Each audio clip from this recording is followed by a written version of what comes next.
Hello and welcome to another episode of More Thoughts. My name is ChaosMole and today we have a look at Gord. Now, before we are jumping into the review, let me explain very quickly how this works here. I'm not giving out any arbitrary numbers because nobody can agree on the 7 out of 23 anyways, and it doesn't really help anyone. So what I'm doing is I'm explaining to you how the game works, what you were doing in the game, what I liked about the game, what I didn't like about the game, and then hopefully at the end of the video you can make your own educated decision if you want to pay money for this game, you want to wait for a sale, or if you never want to touch it. With that said, let's talk about Gord. Now, what is Gord? Gord is an interesting game in the way that it tries to be two things at the same time. It tries to be a real-time strategy game, but it also tries to be a colony sim like Rimworld is. And unfortunately, those two gameplays seem to crash more often than it actually supports each other. But before we are getting into this, let's talk about what you can do in the game. You have two options here. You have the campaign mode, which you can see in the background for a second, or you can also go into the custom scenario, which I will mostly show in this video. And the campaign is awesome. Highly recommended, great voice acting, cool cutscenes, interesting gameplay. It functions more like a tutorial to explain to you how the game actually works, and it slowly tries to prepare the story around Gord. You have to make some decisions here and there, but the campaign is relatively short because, as I said, it functions more as a tutorial. And the campaign is pretty cool, and as I said, I highly recommend it, but you will play most of your time in the custom scenarios. And the custom scenarios are basically about creating your own playthrough. You decide how many enemies are there, if they are raiding your Gord, how many resources you have at your disposal, how many resources are on the map, and then you also set your own goals, or you say you want to do an endless game. Now, with that said, after you have done all that and you're on the map, you have to decide where your Gord will be built, and the Gord is your safe haven, right? Everything inside the Gord is safe. Everything outside of the Gord is Death Valley. Everything tries to kill you there. You are in a land of perpetual darkness, and every living creature is against you. Right? And you still have to get out there, you have to get the resources to survive, and you have to expand your territory. That's the premise of Gord, and I think it does that really well. Like, you always have this feeling of when you are wandering outside of Gord with your people, that there is something unnatural about it. It feels creepy, it feels dark, it feels spooky sometimes, especially if you don't have torches with you. Like, it really gives you this feeling of being in a world and in an area where you shouldn't be as a human being, because you will probably die. So again, Gord is doing a fantastic job there with the graphics, with the sound effects. Like, you sometimes hear the monsters before you can see them, and the music is also fantastic. Like, there is a lot of excellence here when it comes to the presentation of the game. But when it comes to gameplay, Gord has issues. So let's go back to the Gord itself. As I said, the Gord is your safe haven, so that means you're building in your Gord. Everything is being built inside. You cannot build outside. Doesn't happen. And yes, you can expand your Gord later on, but this is already the weird part. You can build about 90% of all the buildings inside your Gord without needing to expand, which, if you are building smart. If you are building smart, that is. If you're just putting all your buildings inside the Gord, it will not work. But if you're building smart around your buildings, you can get most of them in your first Gord.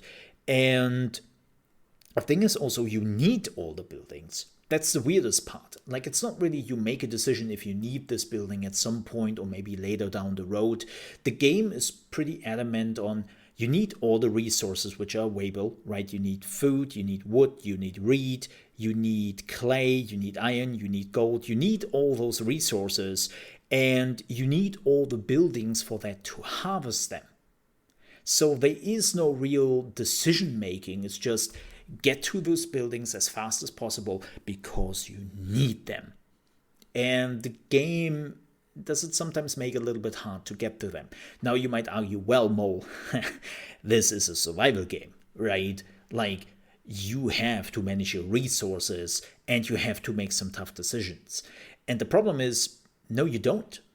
Resources are abundant. If you're not like removing all the resources from the map, not from the map, from the map, sorry for that, and you like turn them down to a bare minimum, you have an abundance of resources. Food is not a problem, wood is not a problem, reed is not a problem. The only thing which is becoming the problem are the rare resources, like iron, gold, right? Like those are the resources which are relatively rare, but you also need them. So it's not really about managing your resources. I have the feeling that the game is eating up far too many of those rare resources in contrast to how much they are on the map. And so it doesn't really come down to how much you can manage your resources. It's just something feels a little bit amiss here. Even if you're cranking up all the resources available on the map, it still burns through your resources very quickly. Like at the beginning, you can choose if you want to have a soldier with you, right? And we will talk about your followers, your people living in the Gord in just a few here. But let me just give you a quick example. You can choose if you want a soldier at the beginning, which is relatively important to you to clean out like the enemies around your Gord and to protect your Gord. But the problem is he burns through your gold because soldiers want to be paid in gold. Thing is, gold is super rare and you have to go pretty deep into the map, into some dangerous territory to actually get to the gold, and at some point you will run out of gold. So actually taking a soldier with you at the beginning is not necessarily the wisest choice, but you also kind of need a soldier a little bit because they're much better trained than your normal people. And it's this, what do you want now? Do you want to explain to me that this is a bad idea or this is a necessary idea? And the gold available to you tells you it's a bad idea, right? But it still feels weird. But let's talk a little bit about the people you are choosing with you. If you have ever played Rimworld, you know what's coming, right? You have all those random people you can choose from at the beginning of a round, and they all have their perks. They are good at something, producing food, mining, cutting wood, and so on and so forth, right? They all have their buffs, they have their debuffs, and they have a few items sometimes you can take with you, which also give you some boost. But before you now think that you are playing a Rimworld, you do not. This game is falling short on the Rimworld formula, because all the perks do not matter. I have the feeling that the game doesn't really utilize if somebody is level 3 out of 5 in woodcutting. Do I notice really a difference? I don't know. I don't feel like it. I have never done the math, I completely admit that, but it feels like the difference between a level 2 woodcutter and a level 3 woodcutter is not really that big, and I have always quite a bit of abundance of woodcutting if I'm sending enough people to do it. Another huge thing is mental breakdowns. When you are looking at Rimworld, mental breakdowns happen at some point. No matter what you are doing, especially at the beginning of the game, you will have some mental breakdowns sometimes. And depending on the debuffs the people have, it will happen even more often. Here in this game, having a mental breakdown only happens when you screwed it up.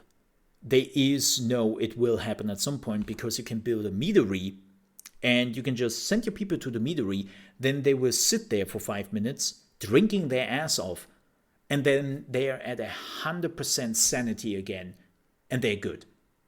And that lasts for the next 30 minutes or so.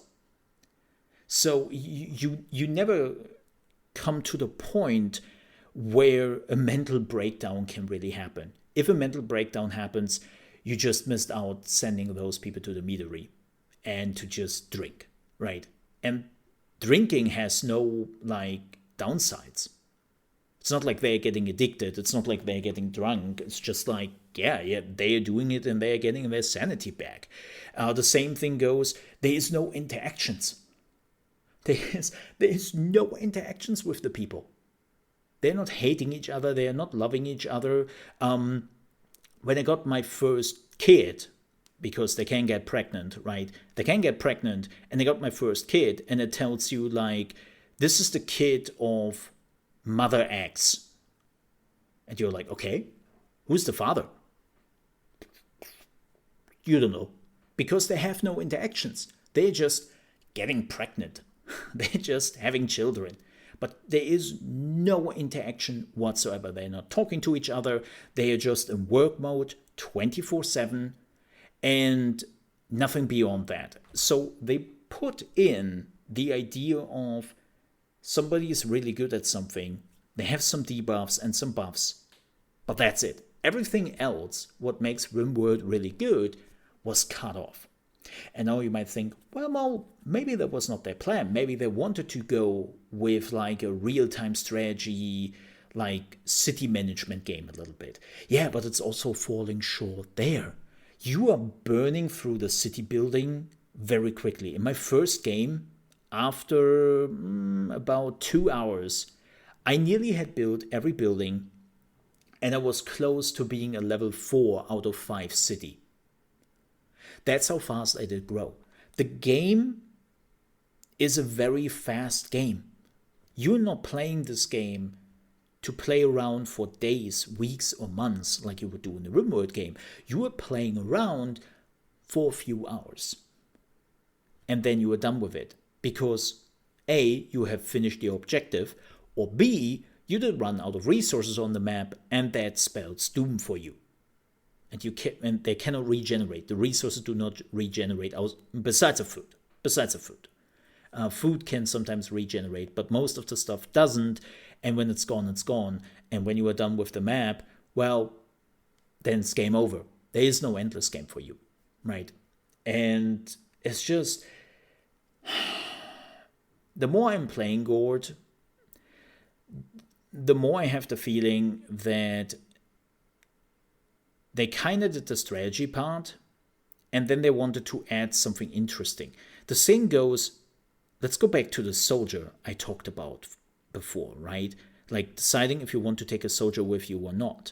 Let's say you have a soldier with you, and you realize, okay, I don't really need the soldier. He's just burning through my gold. He is not doing anything. You know what? In the meantime, you are also pretty good at cutting wood.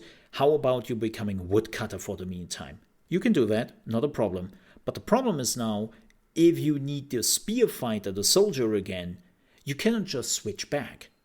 Because you need a specific building which is transforming people into spear fighters. If you don't have that building, you are screwed. Same goes for miners. Let's say you have a gold miner with you at the beginning. Completely useless.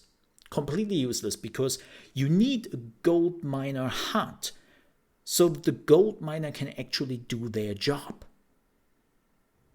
But if you were telling the gold miner to do something else, he cannot become the gold miner again till you have that hut. So choosing a gold miner at the beginning is completely useless, and I don't know why that option exists. Because the gold mining hut is coming much, much later in the game. Like again, the game only took a few steps in the world of Rimworld, saw how complicated it is, and turned around. That's basically what happened.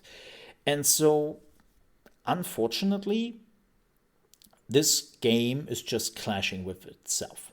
It doesn't exactly know what it wants to be. The fighting, which is also a big part of this game, is completely boring. Like everyone is doing some AoE attack. Yeah, there are a lot of different monsters in the game, but it's really just like a cluster fluff of just melee fighters, like clipping into each other, and then we have some archers fighting or shooting from the back. There is no positioning. There is no like special items. Like even the magic you can actually use in the game is not that potent that you like really have to use it. It took me hours, literally hours, before I actually realized that there is magic in the game and that it could utilize to help me, because I didn't need it, right? And it didn't make too much of a difference. But yeah, the fighting doesn't feel good. It's mostly like just soldiers clipping through like weird monsters who all use their ability whenever they can. And there is no real tactic to it. There is no tactic to it, which again is a problem for a real-time strategy game, right? So unfortunately, this game is not doing well when it comes to the real-time strategy part, and it also doesn't do well when it comes to the whole colony management part. And so, especially for the price Gord is asking, you could get Alien Dawn, Stranded Alien Dawn. I recommend that game, especially after all the patches. Or Rimworld. You can get Rimworld for the same game, and they not only have more content to offer, it just feels better, which is unfortunate. Like, I really looked forward to Gord, and I thought we are finally getting like a Rimworld fantasy horror game-esque, and now we got this like mishmash of, I don't know. It's unfortunate. It really is. I personally cannot recommend it from what I have now played over a few days, and it's just there are better games on the market which are still being supported, which are still getting content, and which just do things so much better for the same price, right? So, yeah, the campaign is great. The campaign is awesome. That's actually something you can play in the demo. They have a demo, and that's what I based. Like, when I first heard about Gord, I played the demo and I was like, oh my god, this game is amazing, right? Because the campaign is really good, but the campaign is really short, and unfortunately custom scenarios are not living up to it.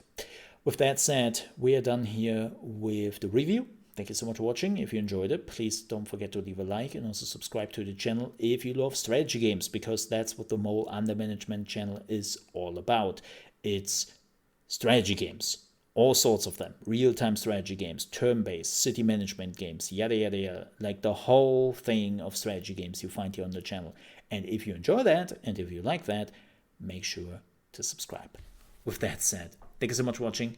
Stay safe and stay hydrated because it is too warm. See you next time. Bye bye.